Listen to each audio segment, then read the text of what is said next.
ওয়াজ মাহফিল।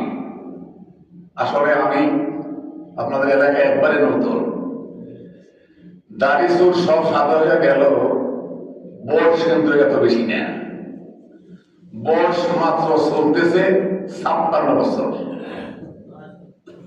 আলহামদুলিল্লাহ বলবেন না? যেভাবে চুপ করে আছে মনে হয় যেন আমরা আগেবার কবরে দিতে চান।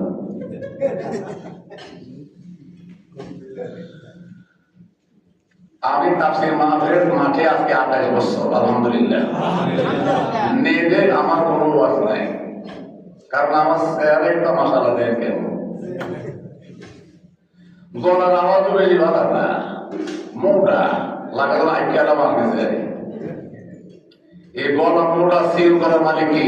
আল্লাহ। সাদা করার মালিক কি? ওয়াজ মাহফিল কম করি, তাফসীর